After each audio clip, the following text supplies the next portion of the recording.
Buenos días con todos, chicos, buenos días. Por favor, si me confirman, si ven mi presentación, si me escuchan claramente para empezar. Sí se escucha. Sí, profesor, sí se escucha y se ve.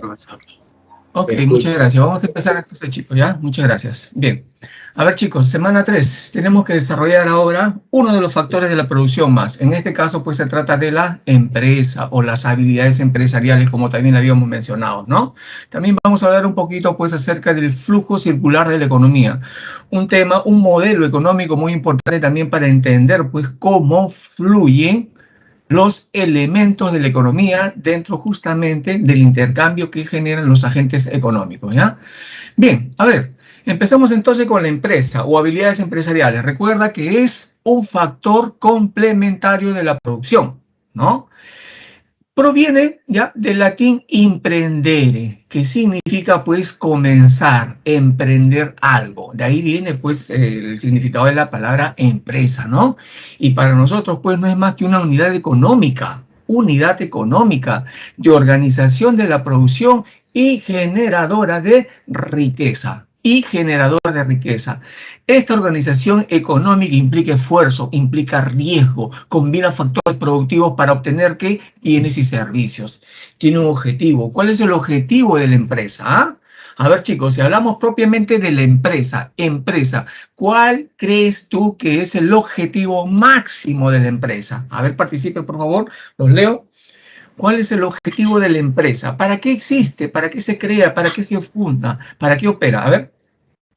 Generar ganancias. Perdón, a ver. ¿Cuál creen que es? ¿Por qué pondrías tú una empresa, por ejemplo? A ver. ¿Cuál es el objetivo? ¿Por qué pondrías una empresa? Para producir excedentes. Muy bien, pero no es el objetivo máximo. ¿Qué más? ¿Para ganar plata? Para ganar plata. Muy bien. Ese es el objetivo primordial. Pero fíjate, para generar riqueza, para ganar dinero, para generar ganancias, se requieren dos cosas muy importantes. Primero, maximizar la producción. Maximizar la producción con la mayor rentabilidad posible orientada al mercado. No sé si me dejo entender. Producir lo más que puedas, y obviamente también significa venderlo, pero al producir debe generar rentabilidad. ¿Y de qué manera generas rentabilidad tú, por ejemplo? A ver, imagínate que tú produces un producto a 10 soles y los vende a 15. Tienes un 5 soles de ganancia, ¿no? Yo te pregunto, ¿cómo haces tú que ese 5 se convierta en 7, en 8? A ver, para entender lo que es rentabilidad. ¿Cómo haces tú que ese 5 se incremente? Comprar productos más baratos. Ya, muy bien. ¿Y qué más? Un valor agregado. Ajá, muy bien. Fíjate lo que ustedes acaban de decir, muy importante. ¿Ah? Generando valor agregado puedes venderlo a un mayor precio. Y optimizando el uso de los recursos, tú puedes comprar lo que necesitas para producir más barato, es decir, hacer los costos de producción más bajos. Es tan simple como esos 15 a lo que lo vas a vender, lo aumente. O esos 10 que estás gastando para producir, lo disminuya. Entonces, fíjate, cuando uno aumenta y el otro disminuye, tu rentabilidad se incrementa. Ese es el objetivo de la empresa. ¿Ah? Sí, ganar dinero. Muy bien. ¿Ya? Por ahí algunos de sus compañeros también hablaron de generar excedentes. Muy bien, pero esa es parte de lo que busca lograr para obtener el objetivo máximo, ¿no? De repente, producir bienes que necesita la sociedad, de repente puedes generar empleo, de repente puedes contribuir al fisco, etc. Pero no, si tú le preguntas a un empresario, ¿por qué haces empresa? Al margen de todas las cosas que quiere lograr, lo que él quiere es maximizar su producción con la mayor rentabilidad posible orientada al mercado, ¿ya? La empresa, como la comprendemos, como la entendemos, es una persona jurídica, ¿ah? Vamos a hablar también de ello. Y es una entidad que desempeña alguna actividad económica con fines de lucro bajo un marco legal. Bajo un marco legal, ¿ya? Es decir, busca el lucro bajo un marco legal. ¿Y por qué es importante, ah? Bueno, porque nos provee pues bienes y servicios, genera empleo, es el soporte del desarrollo de una economía. Es vital la dinámica comercial y económica de las empresas en los países. Es lo que genera crecimiento y desarrollo económico, ¿ya? Y recuerda, es un factor productivo complementario. Además es contemporáneo y además es integrador. porque gracias a las habilidades empresariales se integran todos los factores de la producción, todas las actividades económicas, ¿ya? Entonces, espero que haya quedado claro, pues, un poquito el concepto de la empresa. ¿Qué objetivos, qué características tiene la empresa en general? Fíjate, ahí está el primero, el fin económico. Organiza y combina los factores de producción. Ojo, el fin económico solamente es organizar y combinar los factores de la producción. Organiza los factores de la producción originarios y derivados para generar bienes y servicios. Optimiza el uso de estos factores para maximizar sus beneficios. Tiene que ver el fin económico nada más con la producción. Y si se trata de la producción, de repente reducir mermas, reducir costos, reducir tiempos. Ese es el fin económico, ¿ah? Ojo, si te suena económico, no te suena dinero. No, no, no. El fin económico tiene que ver con organizar los factores de la producción, optimizar el uso de ello, reducir mermas, reducir costos, reducir tiempos, etcétera, ¿ya? El fin mercantil, como lo dice su nombre, mercantil, está orientado pues al mercado para lograr la mayor cantidad posible de intercambios. Por eso vamos al mercado, para vender lo más que yo pueda, para tener la mayor cantidad de intercambio. Entonces, en este fin, va a buscar pues optimizar la fase de circulación, que ya sabe de qué se trata, el traslado y el intercambio. Va a optimizar la fase de circulación en el proceso económico, obviamente buscando la mayor cantidad de intercambios. ¿Y cómo yo logro la mayor cantidad de intercambios? A ver, chicos, ejemplos, ¿cómo yo logro vender más? A ver, participen, por favor, los leo. A ver, chicos, ¿cómo yo logro vender más? ¿Qué hago? ¿Qué hago? ¿Le ruego a mis clientes para que me compren? Publicidad, muy bien. ¿Qué más? ¿Ah? Buenas ofertas, muy bien. Promociones, ¿no? Promociones, rebajas. ¿Qué más? Haciendo ferias, haciendo publicidad, haciendo grandes campañas, poniendo precios competitivos, ¿ya? Entonces, ese es el fin mercantil, ¿ya? Acuérdate, fin económico, solamente la producción. Fin mercantil, solamente el mercado. Me pregunta Manuel, ¿no? ¿Las empresas tienen responsabilidad social en la producción? ¿Ah? Todas las actividades que desarrollan las empresas tienen, ¿ya? Responsabilidad social. Ahorita lo vamos a aclarar, Manuel, ¿ya? Todas las actividades, y obviamente la producción es una actividad, también tiene una responsabilidad social, ¿ya? El fin lucrativo, fíjate, si yo combino el fin económico y el fin mercantil, tengo el fin lucrativo. ¿Recuerda cuando te dije yo cómo maximizo mis ganancias? Aumentando las ventas y disminuyendo mis costos de producción. Ese es el fin lucrativo. Combino ambas cosas. Vendo la mayor cantidad posible de mercancías, es decir, maximizo mis intercambios.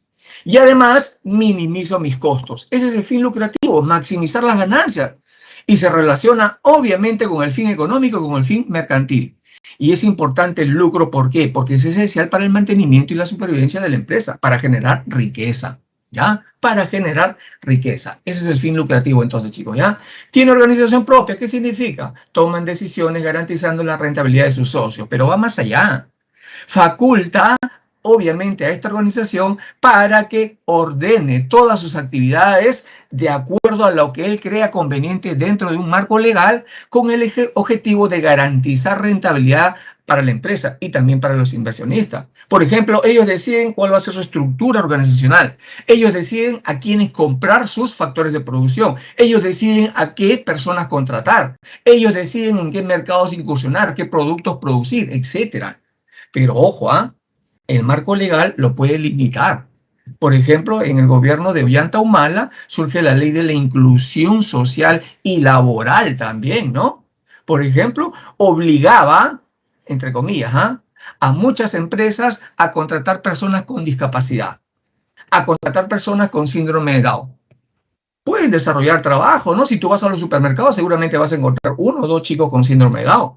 Si tú te vas al hospital Rebagliati, en el aeropuerto, en el ascensor, tú vas a encontrar una persona en silla de ruedas que está controlando el ascensor.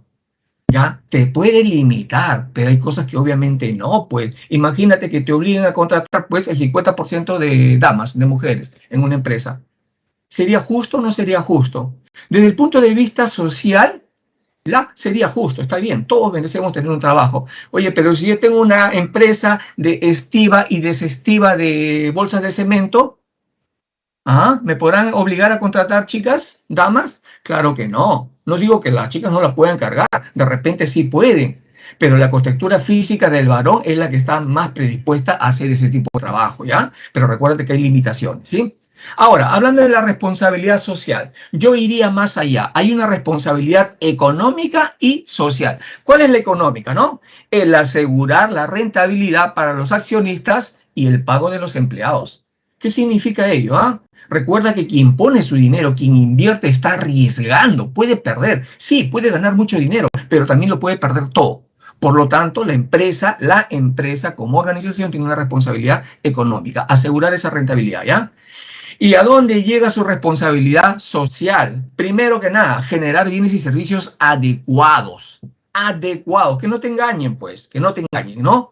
Porque sus actividades producen externalidades tanto positivas como negativas, que son fallas del mercado. Las externalidades positivas, por ejemplo, le pueden generar ganancias a terceros y esos terceros de repente no han hecho nada por esas ganancias. Por ejemplo, nosotros, ¿no? Nos hemos vacunado ya de repente hasta con 2 dosis, ¿no? Yo te pregunto, ¿las personas que tributan merecen esas dosis? Por supuesto, porque su dinero se ha utilizado para eso. Pero hay personas que no tributan, pero sin embargo se han visto beneficiadas de las vacunas. Claro, no lo vamos a dejar sin vacunas, ¿no? Pero ellos no tributan. Uno podría decir, no, ellos no se lo merecen, no, pero ellos no tributan, pero son parte de nuestra sociedad. Es una responsabilidad social y ahí está generando externalidades positivas. Y también genera externalidades negativas, ¿no? Por ejemplo, las empresas que te venden botellas plásticas con agua. Ellos te venden el valor del plástico y del agua. Y la pregunta es, ¿quién se hace responsable de ese plástico que contamina los ríos, los mares? ¿Lo hace acaso la empresa que fabrica los plásticos o la empresa que te vende la botella de plástico?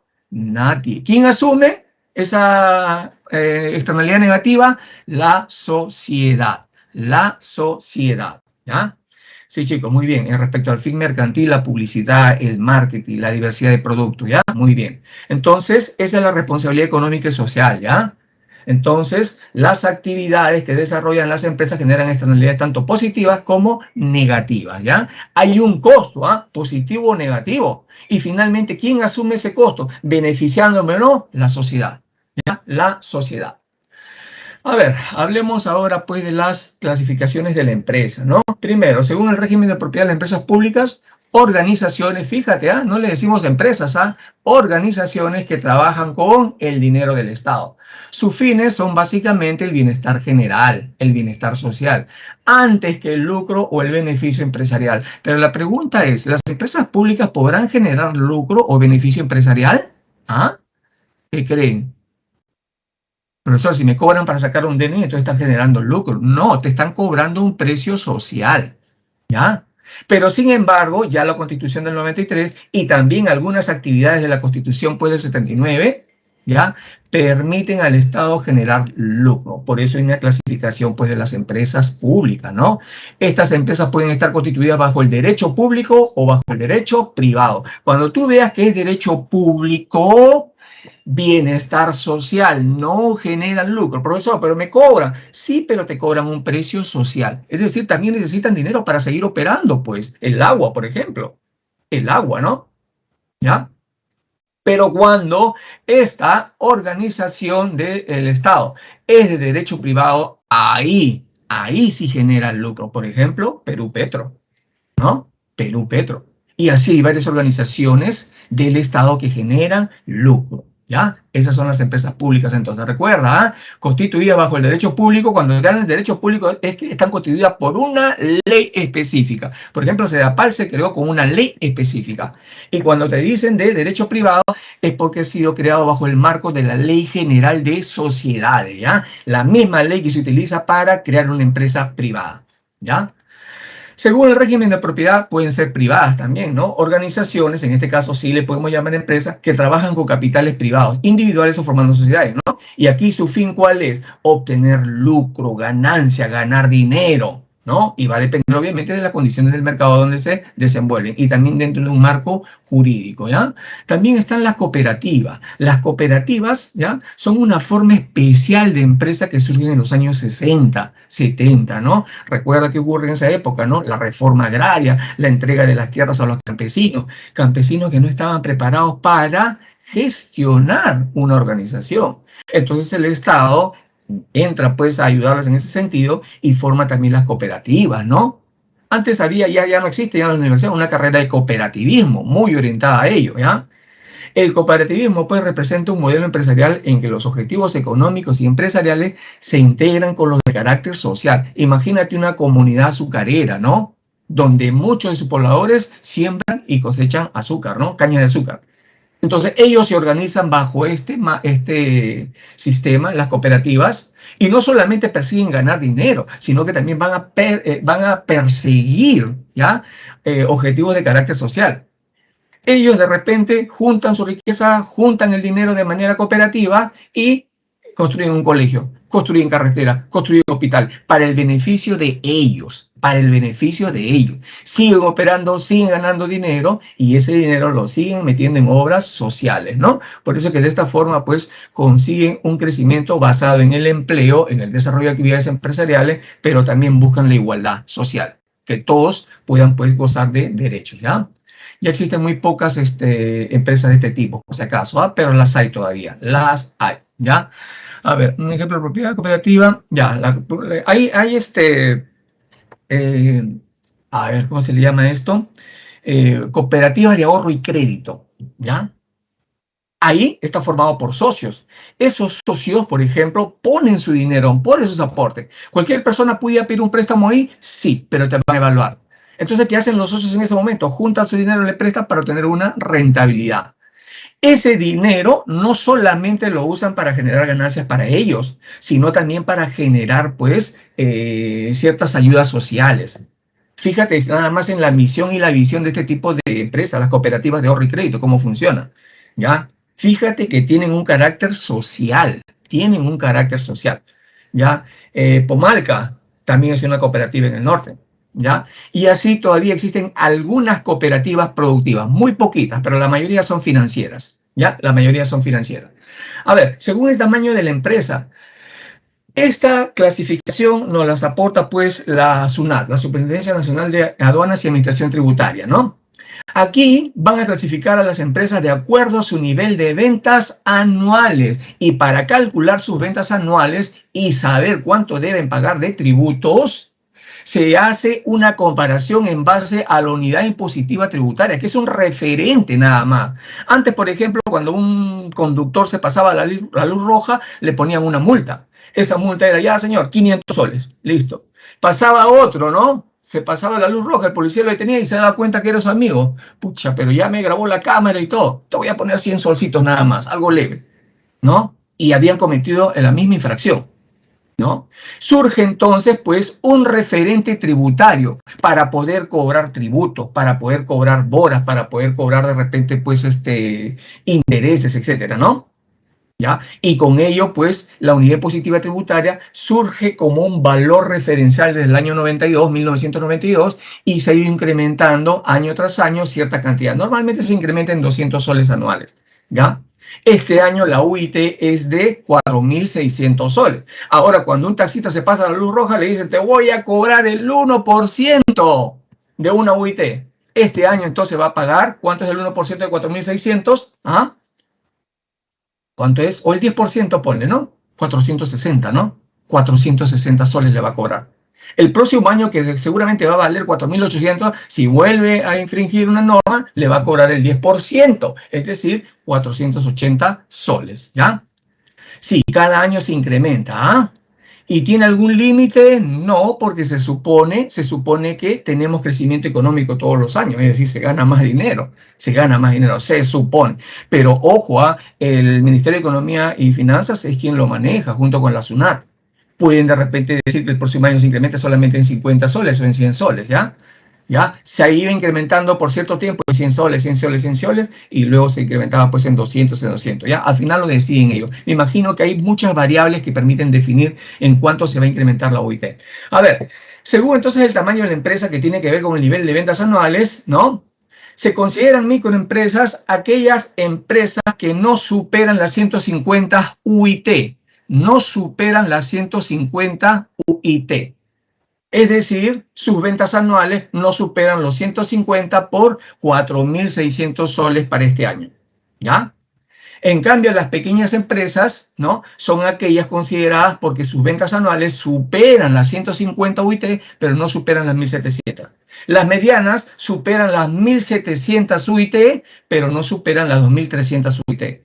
Y las grandes empresas se consideran como tal aquellas cuyas ventas anuales superan las 2.300 UITs, ¿ya? Las 2.300 UIT, ¿ya? Entonces recuerda que esta UIT se ajusta periódicamente, ¿ya? A ver, pero también puede pasar que no se incremente la UIT o siempre tiene que aumentar. No, hubo años en los que no se incrementaba, ¿ya? Yo he visto desde 1992 que no ha disminuido, ¿ah? Pero ha subido pues en 300 soles, en 100 soles, en 150, en 200 anualmente, ¿ya? Siempre la constante ha sido un pequeño incremento. En la mayoría de los casos, ¿ya? Bien, el capital ahora. Hablemos del otro factor de la producción. ¿Qué tipo de factor de la producción es? Es un factor de la producción derivado, ¿no? Este factor de la producción, pues, es muy importante, ¿ah? Es todo bien que contribuye a producir otros bienes y o servicios. Acuérdate de los bienes de capital, ¿no? El dinero es un capital financiero específicamente, ¿no? Siempre que participa pues en el proceso productivo y genera ganancias. El capital está conformado pues por maquinaria, por edificios, por equipos, por dineros, etcétera, ¿ya? Ojo, el capital es un concepto muy relacionado a la riqueza, ¿eh? Normalmente lo relacionamos con riqueza, que son los valores de uso de la sociedad, pero son diferentes, ¿ah? ¿Todo capital es riqueza? Sí, pero no al contrario. No toda riqueza es capital. Cuando la riqueza es capital, acuérdate del concepto, cuando permite producir otros bienes y servicios. Por ejemplo, un martillo, una llave en mi casa, que yo la uso solamente para arreglar mis cosas, ya, es riqueza, pero no es capital. Pero ese martillo, esa llave, para un carpintero que le permite producir bienes y servicios, y además le genera ganancias, ahí es capital, ¿ya? A tenerlo en cuenta entonces. Entonces en la economía, como cualquier factor productivo, es un conjunto de recursos, bienes y valores disponibles que contribuyen a producir otros bienes y servicios y además generan un beneficio económico. Y además, anótalo, genera un beneficio económico. Es decir, a ese concepto que decía, ¿no? Sirve para producir bienes y servicios y además genera beneficio económico, con eso completamos el concepto de capital, ¿ya? Son bienes que no satisfacen directamente pues una necesidad humana, ¿no? En su generación han sufrido una serie de transformaciones para ser utilizados en el proceso productivo. Ese es el capital, ¿ya? ¿De dónde proviene el capital? Tenemos pues dos aportes, ¿no? El de la escuela clásica, por ejemplo, y el de la escuela socialista, ¿no? El enfoque clásico dice pues que el capital proviene de la acción del trabajo sobre la naturaleza, de los excedentes económicos y hasta del ahorro puede provenir el capital, nos dicen ellos, ¿no? Acción del trabajo sobre la naturaleza, bueno, surge de la acción del hombre sobre la naturaleza, ¿no? Que convierte sus recursos en objetos útiles, creando con ello excedentes económicos. Se exploran y explotan los recursos naturales para generar capital, excedentes económicos, riqueza. El propio excedente económico que lo genera el hombre es un sobrante en la producción, a través de la productividad usando el capital. Ese excedente económico también se puede convertir pues directamente en capital, ¿ya? También son conocidos pues los excedentes económicos en la actualidad, contablemente hablando, como utilidades no distribuidas, riqueza que va acumulando la empresa. El ahorro, un autor, Nassau Senior, decía pues que es la eliminación de consumos presentes con el objetivo de posibilitar la acumulación de capital. El ahorro también genera capital, ¿ya?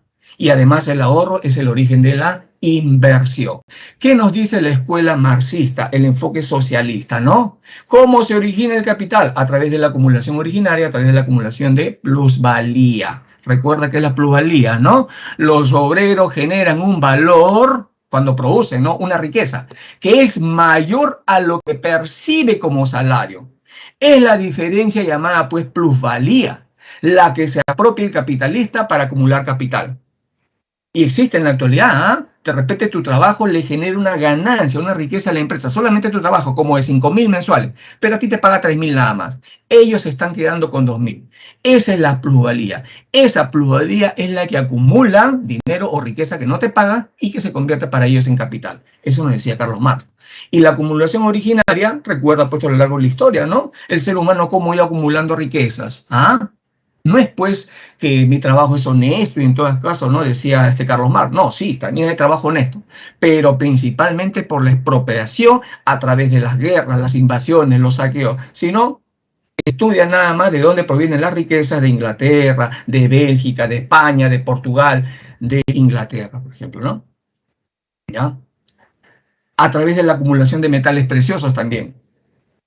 A través también del traslado de personas del campo a la ciudad para vender su fuerza de trabajo. Las personas realmente cuando se producía bastante en el campo ganaban más dinero que cuando venden su fuerza de trabajo. Es una forma, nos decía Carlos Marx, también de acumular capital, ¿ya? ¿Una microempresa, por ejemplo, podría ser un kiosco? Sí, podría ser un kiosco, ¿ya?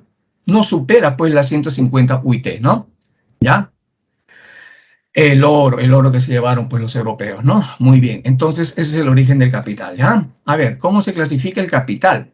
¿Ah? Nuevamente tenemos el enfoque clásico y el enfoque marxista. Según el enfoque clásico, instrumentos, ¿ya? Perdón, la clasificación, ¿no? del capital según el enfoque clásico, ¿ya? Puede ser en capital fijo o capital circulante. ¿Cuándo es capital fijo? Son aquellos instrumentos empleados en la producción que tienen una vida útil superior a un ciclo de fabricación. Por ejemplo, las maquinarias y las instalaciones. Es decir, ¿qué es capital fijo? Todo lo que lo puedas utilizar más de una vez. Equipos, máquinas, herramientas, infraestructura, todo ello. En cambio, el capital circulante para el enfoque clásico son todos aquellos bienes que están en proceso de preparación para el consumo y que se utilizan una sola vez y nunca más lo puedes utilizar. Por ejemplo, las materias primas, las existencias en almacén, las piezas de recambio para las máquinas, por ejemplo, ¿ya? Una empresa que produce panes de repente, ¿no? La máquina amasadora de la harina es un capital fijo. En cambio, la harina que va pasando ahí y que luego se convierte en pan es un capital circulante. La máquina queda, se puede utilizar más de una vez, capital fijo. La harina se transforma y se convierte en pan y desaparece, ya no lo vuelves a utilizar otra vez. Ese es el capital circulante, ¿ah? Y según el enfoque pues marxista, ¿no? El capital puede ser constante o puede ser variable. ¿Cuándo es constante? Hace referencia pues a los medios de producción, ¿no? Las tierras, los edificios, las máquinas, las herramientas. Ojo, todo ello transfieren su valor a través de la producción. Transfieren su valor a las mercancías que se van a producir. Sin más, ¿ah? Es decir, él no habla de valor agregado. Si tú gastaste de repente 100 soles en un saco de harina que se va a convertir de repente en 500 panes, esos panes tienen un valor. Parte del valor son los 100 soles de harina que tú has metido. Ese es el capital constante según Marx. Es decir, el capital constante no genera valor. No genera valor. En cambio, el capital variable, ese sí genera valor. Y para Marx, el único capital variable es la fuerza de trabajo. La fuerza de trabajo. La fuerza generadora de plusvalor. ¿Ya? Entonces, esos son los enfoques, pues, ¿ya? A ver, fíjate, en esta clasificación solamente es un resumen de lo que hemos comentado. Todo el capital productivo, ¿no? Según el enfoque clásico y neoclásico, ellos lo llaman por rotación. Capital fijo se puede usar más de una vez. El circulante, ¿ah? Se usa solamente una vez. En cambio, según el enfoque socialista, por la creación de valor, hay cierto capital que no genera valor. Y ese es el capital fijo para Carlos Marx. Pero hay cierto capital que sí genera valor. Ese es el capital variable, según la escuela socialista, ¿ya? A ver, otro tipo de capital. Otro tipo de capital. Aquí tenemos, pues, ya el capital de acuerdo a su rol en las finanzas. De acuerdo a su rol en las finanzas, ¿ya? Según este rol en las finanzas, el capital puede ser lucrativo, comercial o financiero. Lucrativo, comercial o financiero, ¿no? Lucrativo. ¿Por qué? Porque genera un lucro sin participar en la producción. Bienes que no participan en el proceso productivo, pero sin embargo generan rentas e intereses, ¿no? Imagínate, tienes una panadería y tienes una pequeña camioneta para distribuir tu pan. Un día viene tu vecino y te dice, vecino, por favor, alquíleme 2 días su camioneta, ya, 2.000 soles, listo, le alquilas 2.000 soles. Fíjate, el alquiler de esa camioneta a un tercero no forma parte de las actividades productivas de la empresa, pero ese capital, la camioneta, te está generando riqueza, te está generando renta. Y ese dinero normalmente el empresario también lo utiliza en sus actividades. Entonces, fíjate, es el dinero, es la ganancia, son las rentas que no provienen de las actividades productivas propias de la empresa, ¿ya? De repente puede ser una empresa que de repente tiene espacios pues simplemente para alquilarlo como almacenes, ¿no? Pero de repente por ahí viene un agricultor y te dice, ¿sabe qué? Necesito que me alquiles esta parte porque quiero sembrar durante 2 años esta cosa, ¿no? Listo, se lo alquila. Fíjate, tu negocio es rentar espacios para almacenamiento, pero lo alquilas para una chacra, que no es tu giro de negocio. Es el capital lucrativo, ¿ya? El capital comercial son las ganancias acumuladas por la actividad comercial. Es el margen, es la diferencia entre los ingresos totales y los costos totales. Y sirven para mantener los inventarios y las actividades de la empresa en general, ¿no? Es la diferencia, pues, del precio de venta y el precio de compra, ¿no?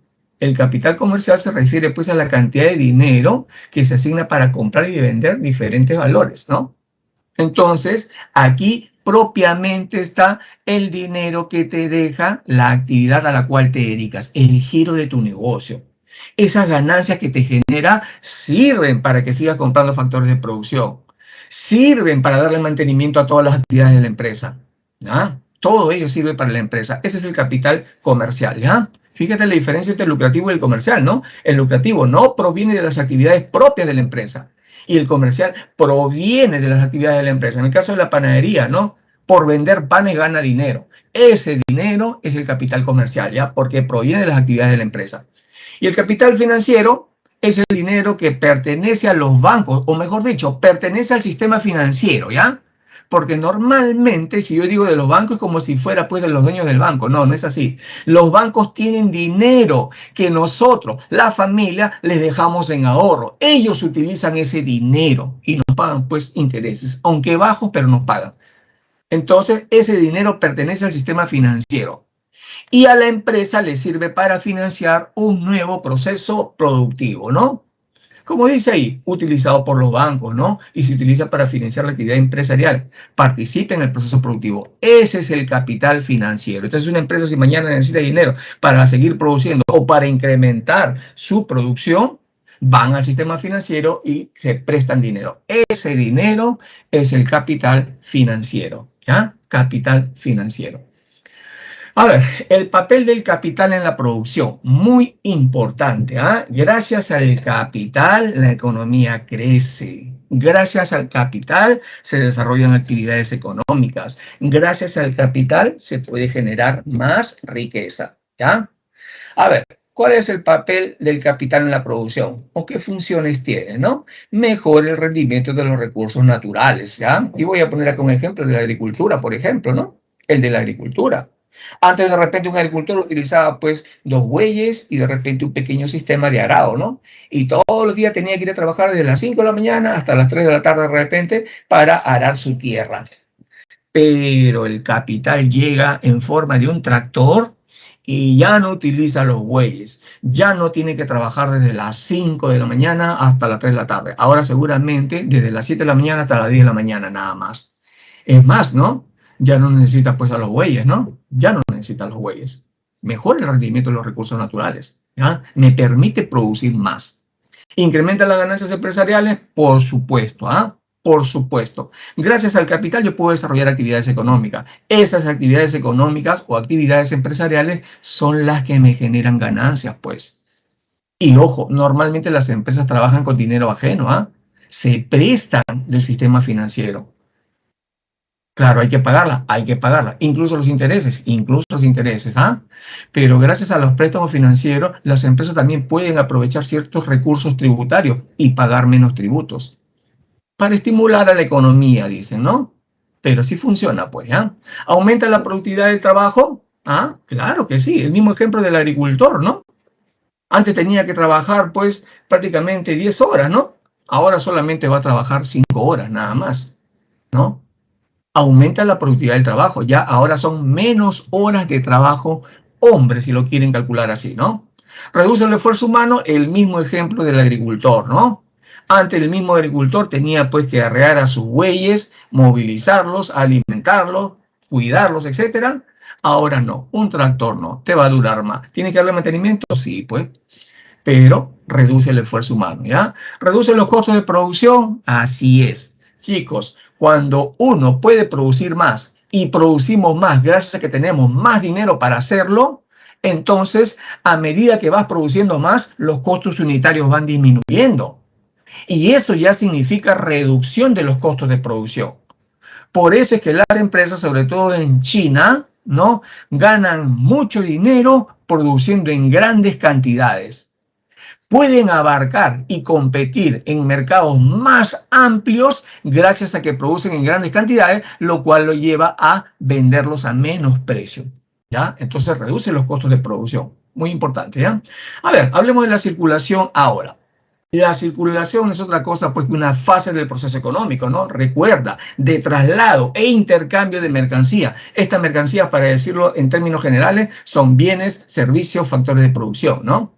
Cuando hablamos de la circulación, estamos hablando de la interrelación o de la integración de las unidades productivas y las unidades de consumo. Gracias a la circulación, los productos llegan a los mercados, ¿no?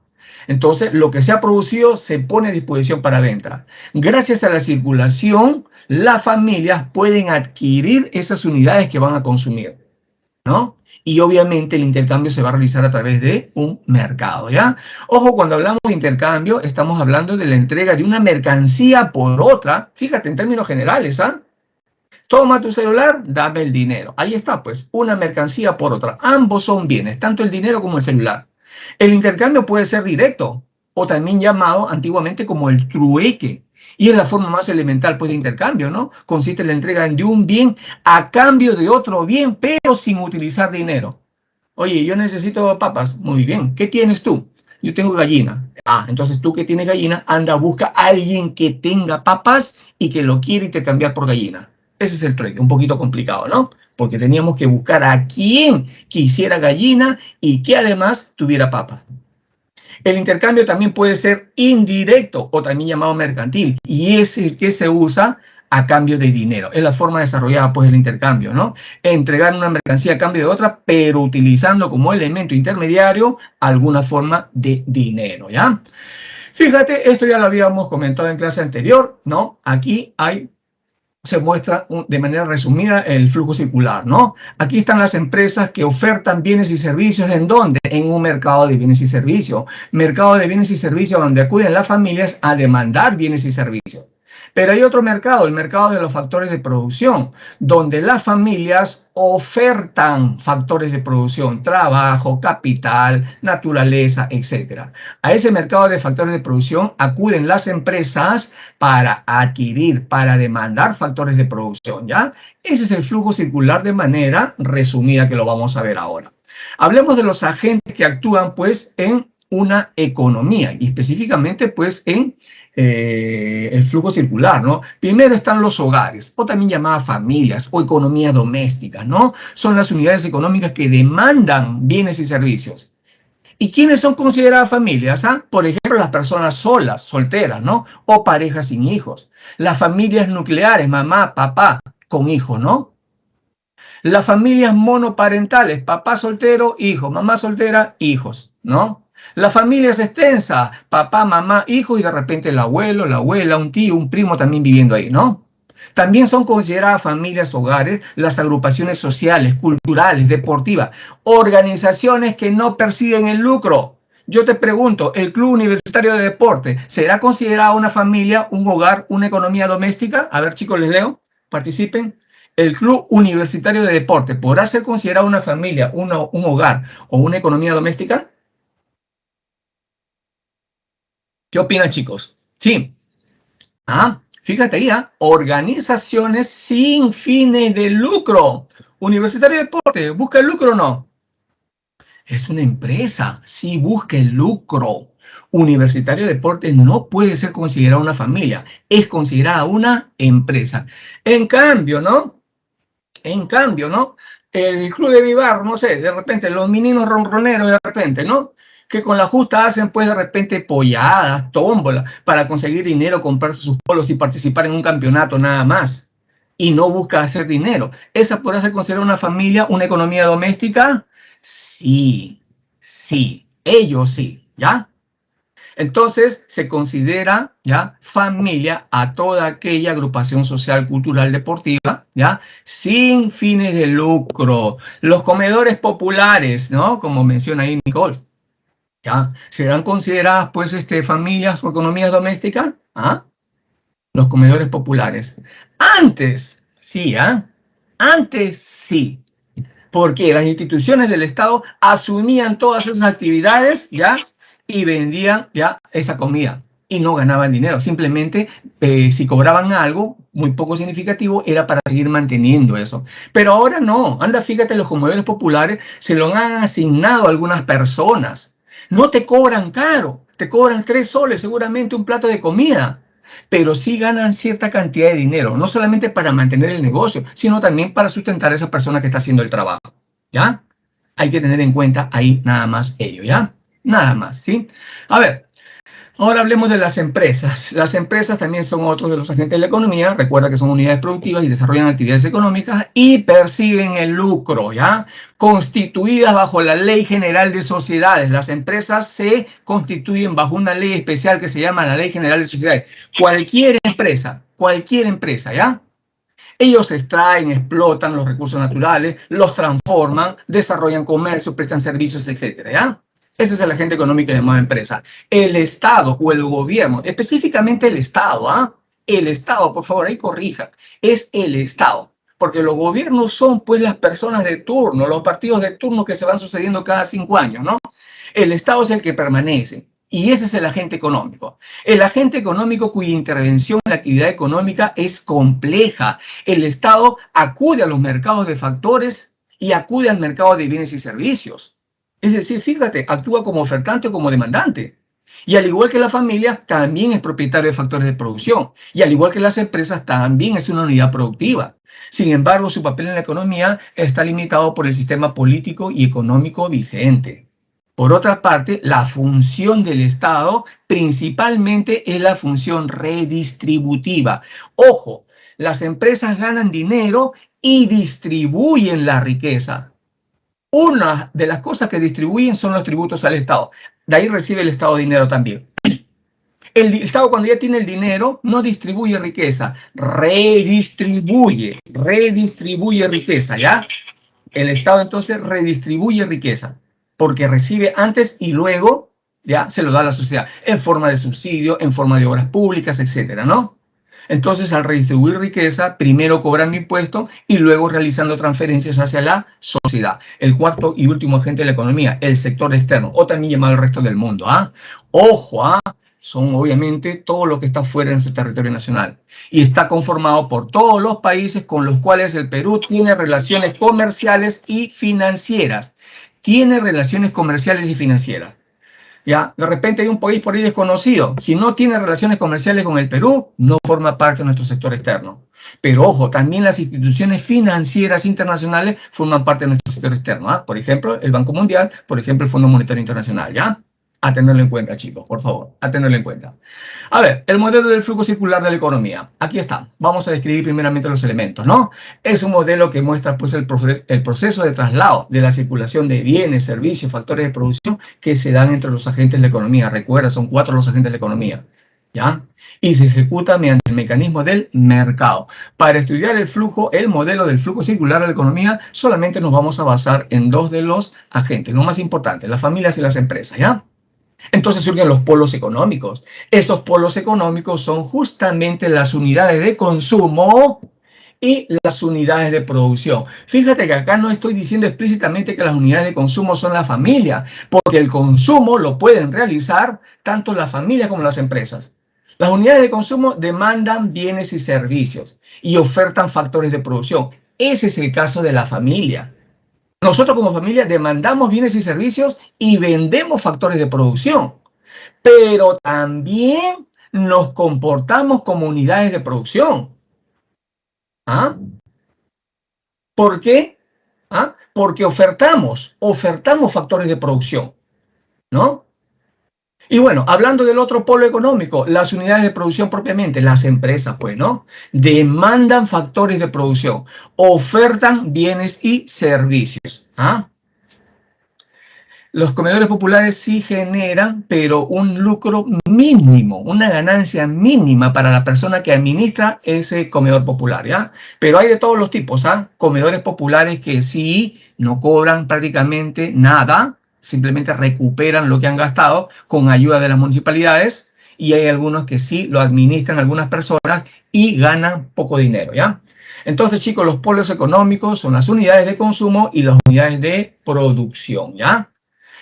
Luego surge entre ellos un constante flujo. Esos flujos son los flujos económicos, ¿ya? Y esos flujos pueden ser reales o nominales. Real o físico, conformado por bienes, servicios y factores de producción.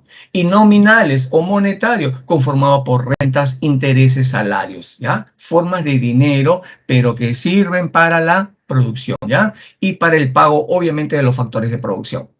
Este es el modelo del flujo circular de la economía extendido. Igual, fíjate, empresas y familias o consumidores. Las empresas, ¿no?, ofertan bienes y servicios en el mercado de bienes y servicios. Ellos venden, ¿ya? Y a este mercado acuden las familias o los hogares a adquirir, a demandar bienes y servicios, ¿no? Fíjate que las familias generan gastos. Ese es un flujo nominal.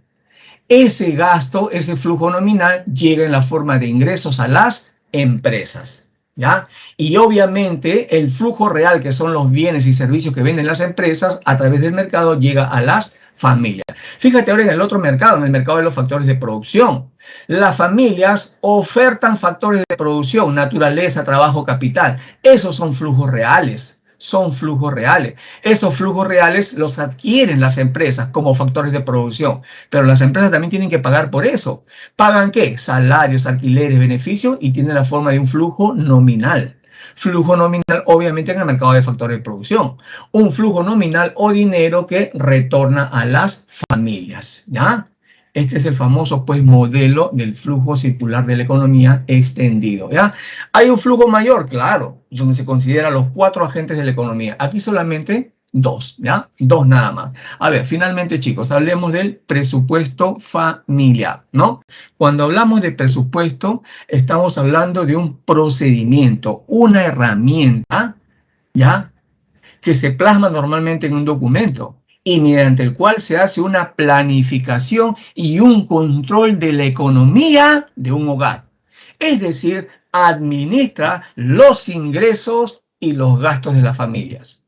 Ese es el presupuesto familiar, ¿no? Y es tan simple como ver, a ver, yo gano 5.000 soles mensuales, ¿no? ¿Me atrevería a gastar 7.000 soles mensuales? A ver, chicos, primero que nada, ¿se puede gastar más de lo que se tiene? A ver, chicos, les leo. ¿Se puede gastar? Si tengo 5.000, ¿puedo gastar 7.000? ¿Ah? ¿Qué crees? A ver, participe, por favor. No. ¿No se puede? ¿Están seguros? Al menos que piense un préstamo. Con un préstamo, sí, muy bien, Nicole. Claro que podemos gastar. Pero ¿eso qué significa? Endeudamiento, ¿ya? No caiga, chicos. Primero hay que analizar bien, ¿ya? Recuerda que en economía depende, siempre depende. Ponte esa palabrita antes de responder algo, ¿ya? ¿Podemos gastar más de lo que tenemos? Sí, a través del endeudamiento, pero es peligroso, ¿ya? Entonces, en el presupuesto familiar lo que nosotros hacemos es comparar gastos e ingresos familiares. Y al compararlo simplemente hacemos una resta, ¿no? Y con ello se obtiene un saldo final. Un saldo final que puede ser beneficioso o puede ser perjudicial. Ojo, endeudarse no significa que sea perjuicioso, ¿ah? Peligroso, no, no, no. Si tú gastas para invertir, o mejor dicho, si tú te endeudas para invertir, vas a tener un retorno de dinero incluso para cubrir ese endeudamiento. Pero si tú te endeudas simplemente para gastar, eso es peligroso. Eso es peligroso, ¿ya?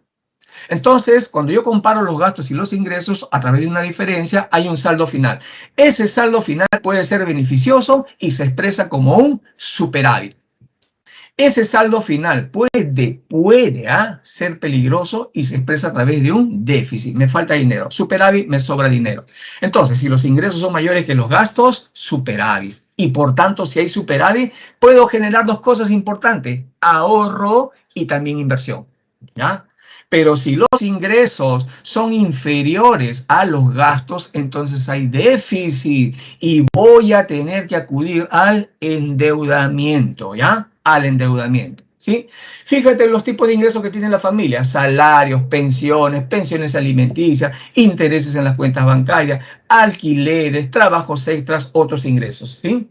Y gastos en vivienda, hipoteca, por ejemplo, seguro, la compra, ¿no?, de los utensilios necesarios para vivir, los suministros de agua, luz, gas, internet, en cuidado personal, impuestos, vacaciones, deudas, educación, transporte, ocio. Fíjate todas las formas de gasto, ¿no?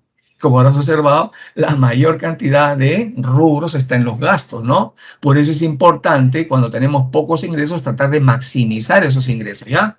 En los ingresos, pues, se incluyen normalmente, ya, en el presupuesto familiar, lo que tú ves ahí: los sueldos, los pagos extras, ingresos. En los gastos, que toman la forma de ineludibles, es decir, los puedes reducir, pero no los puedes eliminar, ¿no? Por ejemplo, el consumo de luz, el consumo de internet, etcétera. Los puedes reducir, pero no los puedes eliminar.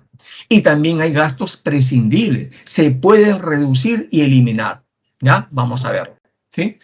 A ver, el presupuesto familiar, fíjate. Hablemos de los ingresos, ¿ya? Los ingresos, también llamados, pues, rentas, ¿no? Pueden ser de tipo absoluto o permanente. ¿Cuándo son absolutos? Cuando están disponibles o son corrientes en cada periodo. ¿No? Y es lo que normalmente ocurre dentro de un año. Las familias, por ejemplo, ¿qué tienen como disponible durante un año? Como absoluto. Los sueldos, pues. Los sueldos y también sus beneficios laborales como gratificaciones, vacaciones. Entonces la familia normalmente dicen: a ver, hay 12 salarios al año en una empresa formal más 2 gratificaciones. Entonces cuento con 14 salarios, ¿no? Y además cuento con beneficios laborales como asignación familiar, vacaciones, etcétera, ¿no? Este ingreso, ¿ya?, absoluto, ¿ya?, ojo, se convierte en un ingreso disponible. Y ojo, cuando hablamos de ingreso disponible, es después de haber pagado mis impuestos. El Estado siempre te va a pedir impuestos. Por lo tanto, lo que te va a quedar son lo que tú realmente puedes utilizar como renta absoluta. Repito, el ingreso disponible durante un año, ¿ya? Y hacemos la planificación de nuestros gastos en base a este ingreso de un año, que es lo que normalmente tiene la familia. En cambio, el ingreso es permanente cuando se generan rentas que pueden disponerse o gastarte de un modo permanente durante un largo periodo de tiempo, ¿no? Durante un largo periodo de tiempo, ¿no? Por ejemplo, las familias que tienen riqueza, ¿no? Pero también se gestionan los ingresos permanentes, ¿no? Por ejemplo, los agricultores que trabajan durante una etapa del año, ¿no?, ganan mucho dinero. Y ese dinero, a pesar de que ha trabajado 3 o 4 meses, les sirve para sustentarse todo el año. Es más, hay quienes ganan para sustentarse 3, 4, 5 años, pero también paran, ¿no? Cuando hay, pues, de repente sequías, etcétera, dejan de producir. La AFP es un ingreso permanente después de que te has jubilado, ¿ya? Después de que te has jubilado. Entonces, el ingreso permanente supone el consumo de una persona en un momento del tiempo, ¿ya?, que está determinado no solamente por sus ingresos actuales, sino que además por la expectativa sobre los ingresos que tendrá en los próximos años. Por ejemplo, cuando una persona se jubila, ¿no? Son ingresos más estables a lo largo de varios años, ¿ya? En cambio, los gastos pueden ser fijos y son considerados, pues, regulares y necesarios para el mantenimiento de la vida, ¿no? Por ejemplo, la alimentación, electricidad, agua, telecomunicaciones, medicamentos, etcétera. Estos gastos fijos son ineludibles, ¿ah? Recuerda, los puedes reducir, pero no los puedes eliminar, ¿ya?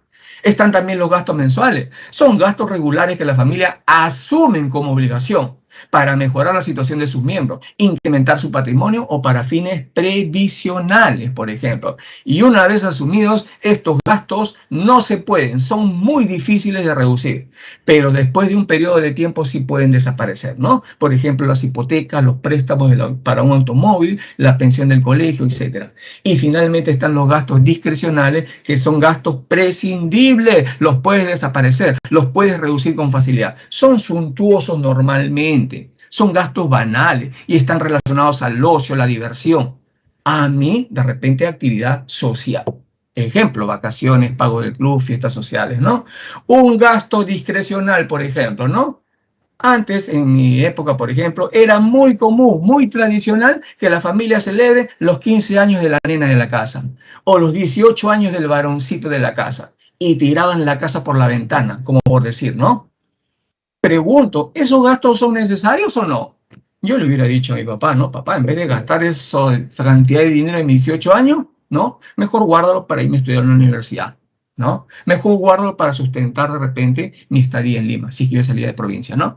A ver, los fijos los puedo reducir, mas no desaparecer. Son ineludibles, así es. Los puedes reducir, pero no los puedes eliminar. Por ejemplo, el agua. Si ves que está consumiendo demasiado agua, empiezas a controlar, pues, ¿no? Lo mismo la luz, porque los necesitas. Lo mismo el internet, de repente tienes un plan de 200 megas, ¿no? No, vamos a pagar menos. 100 megas no es más suficiente, ¿no? Papá, pero yo soy un gamer. No, lo lamento. Si quieres lo pagas tú, ¿no? Entonces, los fijos se pueden reducir, pero no desaparecer, ¿ya? Los mensuales se asumen como una obligación, ¿ya? Durante un periodo de tiempo, pero después desaparecen. Y los discrecionales sí son los prescindibles, los que tú puedes eliminar, pero ya depende de cada uno, pues, ¿no? Bien, chicos, entonces eso es todo para esta semana. Gracias por su tiempo. Nos estamos viendo la próxima semana. A ver, ahí dice que no se pueden reducir. A ver. Los ingresos fijos no se pueden reducir ni desaparecer. No. Es un error, chicos, ¿ya? Los fijos se pueden reducir. Ya, corrijan, por favor. Se pueden reducir, pero no eliminar, no desaparecer, ¿ya? No desaparecer, ¿sí? Gracias por la aclaración, Manuel, ¿ya? Gracias por la aclaración, no. Los fijos se pueden reducir, pero no desaparecer, ¿ya? No desaparecer, ¿ya? Ah, qué bueno, el material está bien, se han equivocado seguramente en la presentación, ¿ya? Ahora pues todos manejamos una sola presentación, así que estamos sujetos a estas cosas que deberían revisarlas, pues, ¿no? Muy bien, chicos. A ver, ¿qué tipo de ingreso es cuando te pagan por recibo por honorarios? A ver, recibo por honorarios, ¿no? Ingresos, a ver, ¿qué pueden ser? ¿Absolutos o permanentes? Un profesional independiente, ¿ya? Que siempre se está moviendo para conseguir trabajo, de repente de los 12 meses trabaja 9, ¿ya? De los 12 meses trabaja 9. Un trabajo independiente, como no tiene una afiliación contractual, no te puede asegurar a largo plazo ingresos. Por lo tanto, entonces, ¿son absolutos o son permanentes los ingresos por recibo por honorario? Los trabajos independientes, ¿ah? ¿Son absolutos o son permanentes? Son absolutos, ¿ya? Son absolutos, ¿ya? Muy bien. A ver, les vuelvo a copiar las claves entonces, chicos, ¿ya? Ya las puse al principio. Ahí está. Muy bien, chicos. Se cuidan entonces. Nos estamos viendo la próxima semana. Chao.